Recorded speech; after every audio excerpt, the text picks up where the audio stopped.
I want to put a hypothetical question to my audience to illustrate a greater point. What if the Canadians were sending large groups of heavily armed paramilitaries across the U.S. border into places like Michigan, Minnesota, New York? And they were buying up all of the groceries and all of the gasoline in these northern towns, going back across the border and selling these things for a huge profit. In the process, causing widespread food and fuel shortages throughout these regions.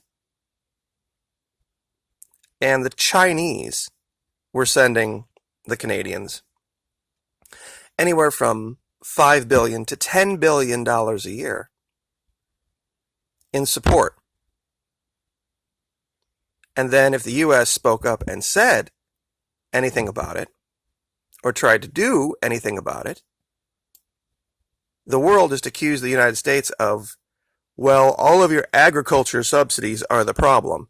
The reason things are so cheap, like gasoline and groceries in America, is because of all of the farm subsidies and all of the government tax breaks that are given to oil companies.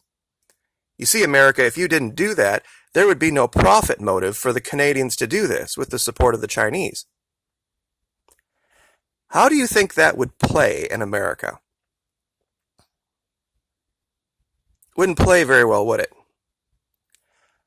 Well, it's exactly the situation that's going on between Venezuela and Colombia right now.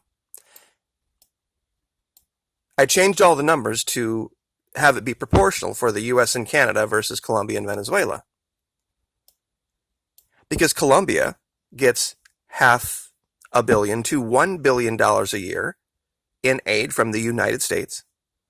And in turn, for the last time in memoriam, 50, 60, 70 years, there have been these running paramilitaries and gangs that have continually gone across the border to a place like Venezuela, where there is subsidized pricing for gasoline and food, just like there is here in the United States. And if you don't think so, go look it up. The government subsidizes oil companies and agriculture to the tune of tens of, if not hundreds of billions of dollars, and has for your lifetime, my lifetime, going back to the 20s. And that was the drive behind the destruction of the western part of Venezuela. You see, there used to be a stop. It was called the FARC, the Fuerzas Armadas Revolucionarias de Colombia, and the ELN operating out of Venezuela. These mafias didn't have free run to go into Venezuela and do this. But when Colombia decided they wanted to disarm one side of a war, this is what caused the massive problems in Venezuela. These guys came across the border, bought up all the fuel, bought up all the food, using U.S. dollars and U.S. financing, took it all back across the border into Colombia, caused widespread fuel shortages and food shortages, causing riots. And then, when the Venezuelans protested, everybody said, oh, well, if you weren't such an evil socialist country and caused all of these prices to be so artificially low, it would have never happened. So it's your fault, Venezuela. This is exactly what the anti-socialist crowd says, and it's the most hypocritical thing in the world. Because the U.S. has agriculture subsidies, food subsidies, gasoline subsidies, and if you don't think so, go look at what the price of gasoline is in Europe.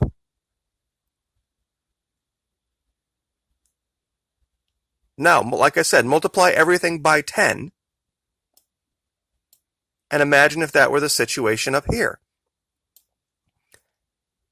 If the Canadians were doing this, I promise you, there would have already been a war.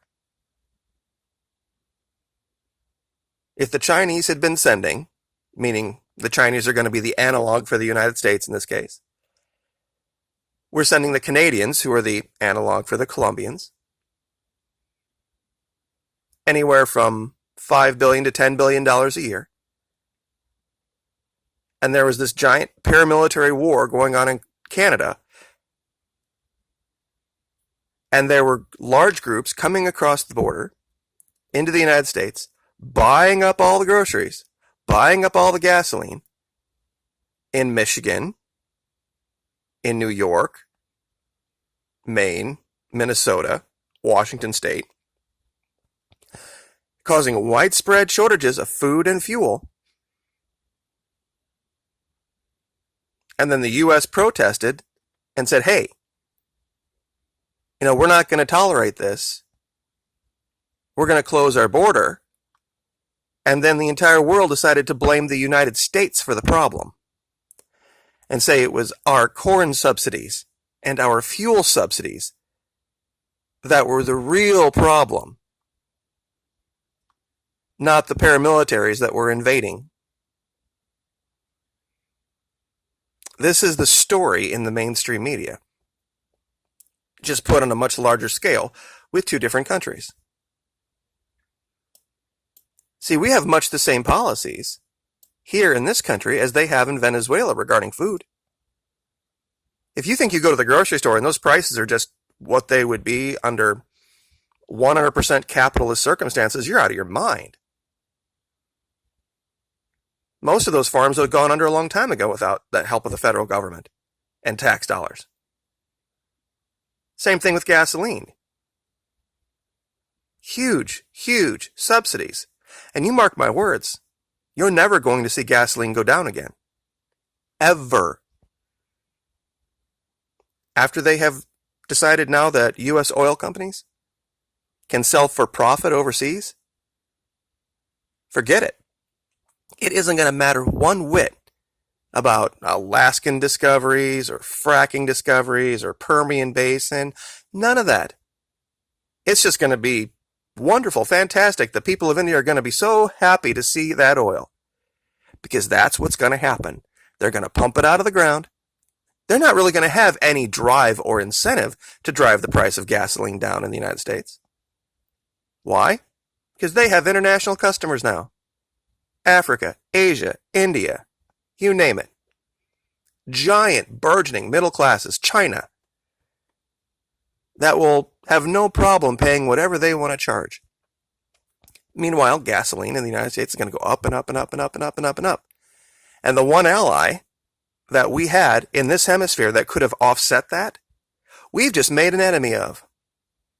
Can you imagine if the Venezuelans were our ally and instead of creating a enemy of these people, we had invested the amount of money and time that we've invested in the Colombians? And we could be the beneficiary in a friendly situation of the largest oil reserves in the world.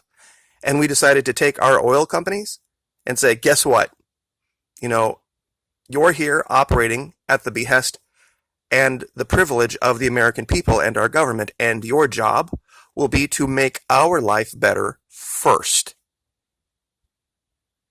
If our life is fine and our prices are low and our economy is doing great, then by all means, with whatever surplus you have, go ahead and explore other markets. But until that's the case, you don't sell one drop of oil to India, one drop of oil to China, to Africa. Imagine us saying that to our oil companies. You want to talk about MAGA? You want to talk about make America great again or put America first again? Why don't we start there? Why don't we start making decisions that are good for America, regardless of whether we get labeled socialist or evil or all this other bullshit? Because I think it's an assumption that a lot of people who support the current administration are making that is not true. That there is some drive to put for U.S. oil companies to put the United States first. There is none. And you're going to watch the fallacy of that thinking, of that hyper-capitalist thinking. As you watch our economy tank, gasoline prices skyrocket, and the U.S. do nothing about it. And this is a great place to see an analog of what happens when you let big business run things. We'll leave it there. Like, share, subscribe.